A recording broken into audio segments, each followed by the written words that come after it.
अस्सलाम वालेकुम नाज़रीन, प्रोग्राम टेसराम के साथ मैं हूं अफजल यूबी। नाज़रीन, हुकूमत ने 170 अरब रुपए का मिनी बजट तो पास कर लिया है। इसकी कानूनी हैसियत क्या है और इस मिनी बजट की वजह से महंगाई का तूफ़ान कितना बर्पा होगा, और ये वाकई 170 अरब रुपए का मिनी बजट है या इसके अलावा भी कोई ऐसे टैक्सेस लगाए गए हैं, जो रिलीफ थे वो ख़त्म किए गए हैं, जो ये 500 अरब से भी ज़्यादा का बनता है। इस पर आज हम गुफ्तगू करेंगे। नाज़रीन, से पहले कि मैं अपनी गुफ्तगू का आगाज़ करूँ, रिपोर्ट छोटी सी देखते हैं उसमें माहिरीन क्या कह रहे हैं। शेख खुरम साहब, आप लीगली तौर पर इसकी जो मिनी बजट 170 अरब रुपए का पेश किया है, इसकी कानूनी हैसियत को किस तरह देख रहे हैं? क्योंकि पार्लियामेंट में ये 60 अरकान थे पार्लियामेंट के जब ये मिनी बजट पास हुआ है, जबकि तादाद इनकी 86 होनी चाहिए थी। देखिए, सबसे पहली बात यह है कि अगर आप कानून की स्पिरिट देखें जी जी, तो कानून की स्पिरिट तो it has been trampled upon, उसको तो बिल्कुल ही ब्रश साइड कर दिया गया है और लेटर्स ऑफ लॉ को फॉलो कर लिया गया है। अगर आप असूले कानून देखें और जी जी, किसी मंतक की और किसी लॉजिक की बात करें तो आप ये देखें कि जो इनडायरेक्ट टैक्सेस हैं उनमें तो कतन किसी सूरत भी कोई ना कोई आइन के अंदर लिमिट दी होनी चाहिए कि इनडायरेक्ट टैक्सेस इस लिमिट से ज़्यादा उनका रेट एनहांस नहीं किया जाएगा। अगर आप उस लिमिट से ज़्यादा उनका रेट एनहांस करेंगे तो सिर्फ सिंपल मेजॉरिटी को और कोरम की बुनियाद पर आई हुई मेजॉरिटी को आप कंसीडर नहीं करेंगे, आपको उसमें मेजॉरिटी बढ़ानी पड़ेगी। कम से कम 2/3 मेजॉरिटी अगर आप नहीं कर सकते तो आप 3/5 मेजॉरिटी कर सकते हैं। ठीक है, क्योंकि जो इनडायरेक्ट टैक्सेस हैं वो एक जुल्म है, वो ऐसा नहीं है कि एक गवर्नमेंट का फंडामेंटल राइट्स के राइट खिलाफ है। बन गया है कि इनडायरेक्ट टैक्स किसी तरीके से भी वो ले लें। इनडायरेक्ट टैक्सेस की अपनी एक हिस्ट्री है। 1930 में द ग्रेट डिप्रेशन अमेरिका में आया तो इमरजेंसी में उन्होंने इस तरह का टैक्स अवाम से पैसे लेने शुरू किए, कंजम्पशन के ऊपर टैक्स लगा रहे, हंगामी सूरत हाल में। तो उसी से दुनिया के सारे सेल्स टैक्स निकले हैं और सेल्स टैक्स क्योंकि इनडायरेक्ट टैक्स है, इसकी रेशो दुनिया में इंतहाई लोएस्ट रखी जाती है। डायरेक्ट टैक्सेस की रेशो ज़्यादा रखी जाती है क्योंकि डायरेक्ट टैक्सेस जितनी आप इनकम कमाते हैं उतना ही आपने ज़्यादा देना होता है, तो वो आप डायरेक्टली या उमरा से लेते हैं। इनडायरेक्ट टैक्सेस तो एक आम आवाम जो कमा भी नहीं रहा बेचारा या डिपेंडेंट है उसको भी देना पड़ जाता है, तो वो एक ज़्यादती है। तो इस तरह के टैक्सेस का रेट बढ़ाने का इख्तियार सिंपल मेजॉरिटी को तो हरगिज़ नहीं होना चाहिए। और आप सिंपल मेजॉरिटी छोड़िए, आप एक फ़र्द वाहद से जाके प्रेसिडेंट ऑफ पाकिस्तान से ऑर्डिनेंस पास करवा के उसको पास कराने की कोशिश करते हैं, ये तो बहुत ही ज़्यादा ज़्यादती है। इस पर तो बिल्कुल ही कॉन्स्टिट्यूशनल एम्बार्गो प्लेस होना चाहिए। दूसरी बात ये कि जो सप्लीमेंट्री बजट है, आपने कानूनी हैसियत का पूछा, तो सप्लीमेंट्री बजट भी ऐसा बजट नहीं होता कि जो आप सिंपल मेजॉरिटी से उसे करके तो आप समझें कि आप उसको सप्लीमेंट करने के बजाय आप 60 अरकान से पास करवा लें, और ये तो उससे भी बड़ी ज़्यादती है। तो सप्लीमेंट्री बजट जो होते हैं उनमें आपने बहुत सारे वेरिएंस लेनी होती है मेन बजट से, तो आपको चाहिए ही नहीं कि वो सिंपल मेजॉरिटी से भी हो। उसके लिए भी जो मेजॉरिटी का प्रिंसिपल है वो थोड़ा इन्हांस करना चाहिए, 2/3 मेजॉरिटी होनी चाहिए उसके लिए। फिर यही नहीं, फिर इंटरनेशनल और लोकल जो लोन्स एक नेशनल डेट बनता है, जी जी, उसके लिए भी एक सिंपल मेजॉरिटी फैसला करती है या सिर्फ एग्जीक्यूटिव गवर्नमेंट के का चंद प्राइम मिनिस्टर या चंद वज़रा फैसला करते हैं और आप लोन दुनिया में पास करा के पूरी कौम को मकरूज कर लेते हैं और पूरी कौम उसका डेट पे कर रही होती है, कोई शक नहीं, अपने खून पसीने से। सख्त फैसले अवाम पर तो वो भी पार्लियामेंट के अंदर हमारे कॉन्स्टिट्यूशन में नेसेसरी अमेंडमेंट्स होनी चाहिए कि उस पर भी मेजॉरिटी जो है सिंपल मेजॉरिटी नहीं होनी चाहिए। नेशनल लोन लेना है तो आप कम से कम दोनों हाउसेज बैठ जाएं, उनकी 2/3 या 3/5 मेजॉरिटी वो लोन पास करें, ना कि चंद अफराद। हमारे मुल्क की 75 ईयर्स की हिस्ट्री में ये होता रहा है। आज हमने इतना डेट ले लिया है जितना हमारे मुल्क की जीडीपी को देखे तो सस्टेनेबल नहीं, जितना जो हमने डेट लिमिटेशन लॉ है हमारा उसको हम कई दफ़ा ब्रीच कर चुके हुए हैं। तो इसलिए ये नहीं होना चाहिए। डेट जो है वो अपोजिशन ने भी उतना ही पे करना होता है, इसलिए सारी पार्टियां बैठकर पार्लियामेंट में एक बड़ी मेजॉरिटी उसे पास करे। तो अगर लीगल हैसियत आप मुझसे पूछते हैं तो लीगल हैसियत अगर स्पिरिट ऑफ लॉ और फिलॉसफी ऑफ लॉ देखें तो मुझे इस तरह के जो मिनी बजट हैं बल्कि बजट को पास करने के प्रोसीजर्स हैं, इन पर सख्त कॉन्स्टिट्यूशनल रिजर्वेशंस हैं। जो आवाम के हकूक़ हैं वो महफूज नहीं हैं इस कॉन्स्टिट्यूशनल सेटअप में। और कॉन्स्टिट्यूशन तो चलें बहुत कोई अच्छी प्रोविजंस उसमें रखी हुई हैं, लेकिन उसका जिस तरह ब्रूटल इस्तेमाल किया जाता है अपनी फेवर में, वो मुनासिब नहीं है। कोई भी कानून, किसी भी मुल्क का कानून है, वो फंडामेंटल राइट्स के ख़िलाफ़ नहीं होता। पाकिस्तान के भी ऐसे कानून नहीं है जो अवाम के इंसानी हकूक़ के ख़िलाफ़ हों, मगर उनका जो इस्तेमाल है, उनका जो तरीक़ेकार है, वो गलत तरीके से किया जाता है, जिसका अवाम को समझ नहीं आती। अब भी 17 जो हमने % को GST को 18% किया है और कह रहे हैं 1% महंगाई होगी, उससे भी कई गुना 5-6% ज़्यादा महंगाई का एक तूफ़ान बरपा होगा, जिसकी आवाम को अभी तक समझ नहीं आ रही। जी, आपने बिल्कुल ठीक फरमाया है। पहली बात आपने जो फरमाई है कि जो हकूक़ हैं कानून में तो वो दिए हुए हैं, लेकिन इम्प्लीमेंटेशन में हम लोग उनको वायलेट करते हैं, ये बात बिल्कुल दुरुस्त है। और दुनिया की मुख्तलिफ जो रिसर्च इदारे हैं वो हमारे बारे में ये कह चुके हैं, कहने की भी ज़रूरत नहीं है। हमारा जो क्राइम रेट है और जिस तरह से अब गवर्नमेंट चलती है, ये बात अज़र मिनश शम्स है। जी। लेकिन ये याद रखिए, जो टैक्स है जी। वो जब तक टैक्स के कुछ मुरवजा असूल हैं, उसमें जिनसे टैक्स लेना है उनकी साइकोलॉजी, उनके इंसानी हकूक़, उनकी कैपेसिटी, ये सारी चीज़ें मद्देनज़र रखनी होती हैं और उनसे कंसल्टेशन करनी होती है। जो हमारे पहले, मैं जाने से पहले कि आप बहुत हम गुफ्तगू हो रही थी,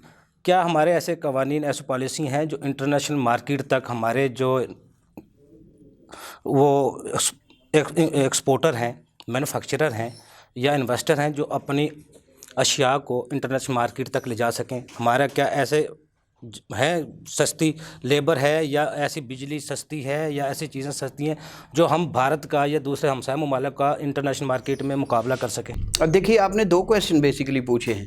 पहला ये कि क्या हमारे कोई कवानीन हैं, कोई पॉलिसीज़ हैं? अलमारियाँ भरी पड़ी हैं कानून बुक्स से। ऑफ लॉ और पॉलिसीज़ के बंडलों से, जी। मगर उन पर अमल दरामद, I'll cut a sorry figure for that। जहाँ तक ताल्लुक़ है कि हमारे पास कोई प्रोडक्ट्स हैं, जी। कोई सर्विसेज हैं, जी। देखिए ना हमने अपनी प्रोडक्ट्स को डेवलप किया उस हद तक जी। कि वो एक तो चीप पैदा हों, कॉस्ट इफ़ेक्टिव हों, और एक दुनिया में जो स्टैंडर्ड्स हैं उनको मीट करें। ना हमने उसके ऊपर कोई तवज्जो दी, ना हमने हमारे मुल्क के इंसानों की सर्विसेज की अपग्रेडेशन के लिए कोई उनकी टेक्निकल एजुकेशन पर तवज्जो दी। हमने इन दोनों कामों को तो किया ही नहीं। दुनिया की कोई कौम तरक्की नहीं कर सकती जब तक वो अपनी गुड्स और सर्विसेज अपने बॉर्डर से पार नहीं बेच सकती। हमने उनको इस काबिल ही नहीं बनाया कि वो बॉर्डर से पार जाके बिक सकें। हम न डायरेक्टली अपनी मिनरल्स को एक्सट्रैक्ट करके बेचते हैं, हम डायरेक्टली अपना बस जवान होता है लड़का और उसे ईंटें उठाने के लिए भेज देते हैं, और दुबई तक को लिख के भेजना पड़ता है पाकिस्तान को कि इन्हें ईंटें भी जोड़नी नहीं आती, ईंटें जोड़ने का भी सलीका होता है। तो हमारी जो हमने इस पर तवज्जो नहीं दी, ये एक बात है।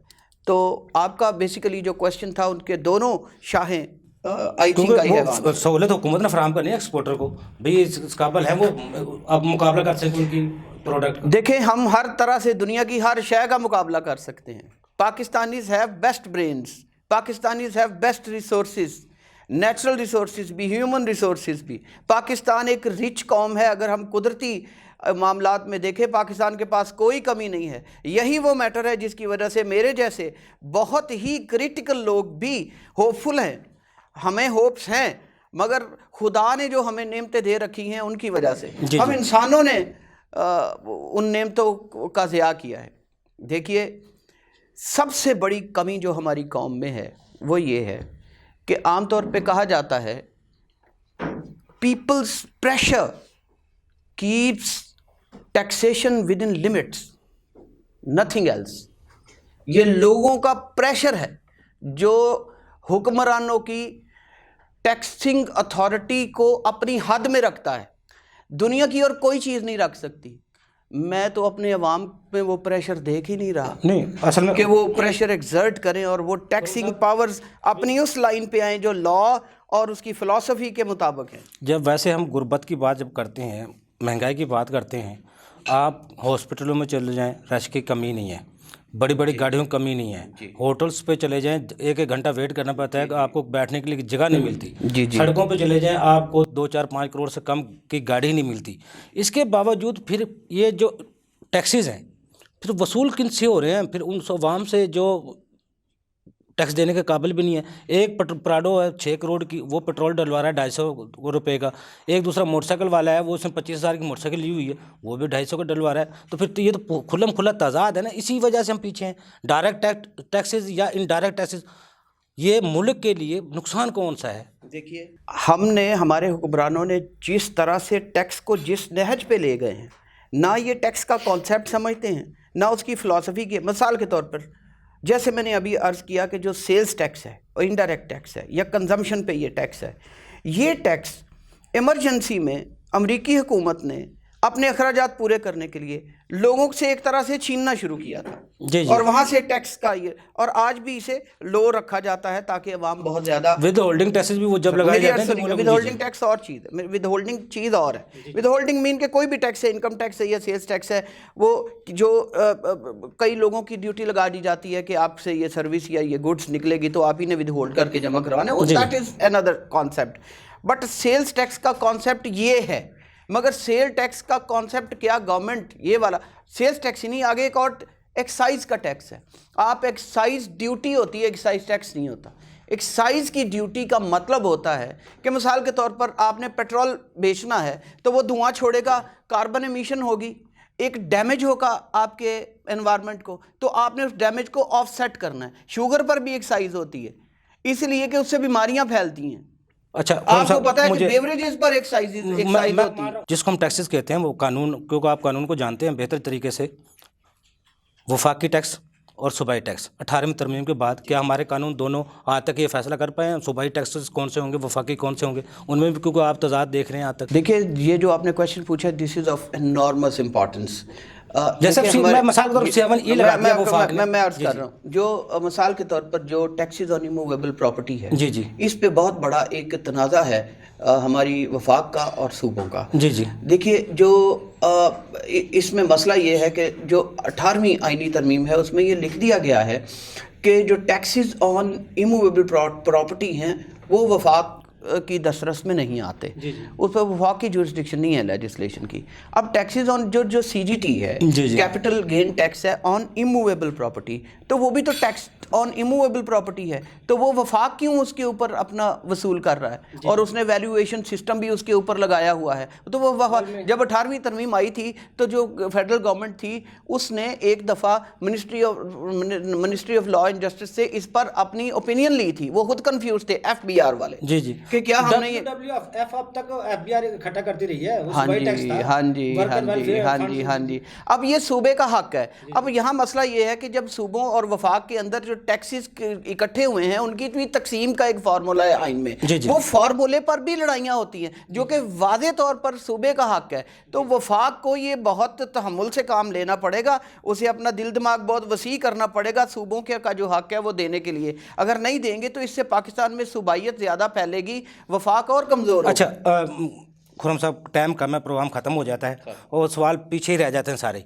मैं सिर्फ अपने नाजरीन के लिए, व्यूवर के लिए, ये जो हमारे टैक्सेस का निज़ाम है पूरा, हमारे जो टैक्स कवानीन है, निज़ाम तो ये कहता है अमीर से टैक्स लेकर गरीब पे खर्च करो, अवाम से लेकर टैक्स अवाम के ज़रिए, अवामी नुमाइंदों के ज़रिए अवाम पर खर्च किया जाए। वो जो अवाम पर खर्च होना है तो वो तो सूद की मद में सारा चला जाता है। अवाम को जो रिलीफ मिल रहे हैं वो वैसे ही ख़त्म कर दिए गए हैं सारे। लेकिन जो एक कॉन्सेप्ट था ज़कात का गरीबों के लिए, यही टैक्स का निज़ाम उसको अपनाया गया था। क्यों आज अगर हम इसको मामलात को सही करना चाहते हैं, अवाम को वाकई आम बंदे को रिलीफ पहुंचाना चाहते हैं, टैक्स का पैसा उस पर खर्च करना चाहते हैं, तो क्या प्रपोजल क्या है आपके? देखिए, कभी भी किसी सूरत भी टैक्स के मामलात में तब तक रेफॉर्मेशन नहीं आ सकती जो इंसानी सिविलाइजेशनल एक्सपीरियंस है, हिस्ट्री है, वो ये साबित करती है कि जब तक अवाम खड़े होकर प्रेशराइज नहीं करते, प्रेशर पुट नहीं करते अपॉन द रूलर्स, टैक्स अपनी हद में नहीं आते। मैग्ना कार्टा साइन हुआ तो उसके ऊपर पहली शीख की टैक्स के कंट्रोल की है, क्योंकि आप देखें कि अवाम ने अपनी पूरी की पूरी फ़ौज बना ली थी। चलो उस वक्त अवाम फ़ौज बना भी सकती थी, इस वक्त तो अवाम के पास बड़े अच्छे कानूनी और आइनी तरीके हैं अपना प्रेशर पुट करने के। जब इनकलाब फ्रांस हुआ तो बिल ऑफ राइट्स एक साइन किया गया, उसमें सबसे पहली शीख टैक्सेस की है। अगर आप दुनिया में बड़े इनकलाब देखें तो यकीन कीजिए जब रूलर अपने टैक्सिंग पावर को एग्जर्ट करने में हाथ से गुजरे, अवाम का रिएक्शन आया, रेवोल्यूशन आ गया। तो मैं ये अर्ज़ करूं कि कोई भी ताकत इस वक्त इंटेलेक्चुअल्स अब बहुत ही दुहाई दे चुके हुक्मरान नहीं मान रहे, उनके सर से जूं तक नहीं रेंग रही। वो तो ये तक नहीं करते कि चैम्बर ऑफ कॉमर्स के प्रेसिडेंट या अहदेदारान से ही पूछ लें कि ये हम काम करने लगे हैं तो क्या करें। वो तो टैक्स बार भी और चैम्बर भी कह रहे हैं एमनेस्टी ले आए हैं, इसलिए एक्सचेंज पे एमनेस्टी ले आए हैं। यस, देखिए मेरी अर्ज़ सुनिए, मैं ये कहना चाह रहा हूँ कि हुक्मरानों ने ये अकल की बात नहीं माननी, ये खुद से नहीं करना। ये वही होगा जो कवानीन कुदरत हैं कि अवाम का प्रेशर आएगा तो ये टैक्स अपनी हद में आना शुरू होगा, उसके बगैर नहीं। इसलिए अवाम को ही कुछ करना एक हल तो है, इनडायरेक्ट टैक्सेस की शरह तो कम की जा सकती है। वो तो कम, जो कोई आम कंज्यूमर, आखिरी कंज्यूमर जिसको पे करता है सेल टैक्स को, उनको तो कम किया जा सकता है। आपका क्या ख्याल है गवर्नमेंट को, ये गवर्नमेंट के अंदर बैठे हुए जो इतने बड़े दाना हैं, अरस्तू हैं, पता था उनको, लेकिन हम नहीं जब पता, अवाम की जब सारी बात करते दुनिया हैं, हम उन्होंने अवाम को फिरी रिलीफ है। की बात करते हैं, अवाम की कहते हैं हम उनको ये सब पता है, है, उनको ये सब पता है। लेकिन असल में मसला ये है, आप ज़रा गौर फरमाइए कि बच्चे को जब दूध चाहिए होता है तो वो छोटा सा बच्चा चीखें मारता है ऐसी दिलखराश कि आप इंतहाई गहरी नींद भी सोए हुए हों तो उठ जाएं। कुदरत को सगे माँ बाप पर भी यकीन नहीं है। वो बच्चे के अंदर रोने, इतने शिद्दत से रोने का उसके डीएनए में सिस्टम है कि सोए हुए भी माँ बाप जाग के वो कहें इसे दूध पिलाओ ताकि हम सो सकें। तो जब तक ये कानून कुदरत है, जब तक आज तक हिस्ट्री में जिन कौमों ने भी तरक्की की है और उन्हें हकूक़ मिले हैं, उन्होंने प्रेशर डाला है तो मिले हैं, नहीं तो नहीं मिले।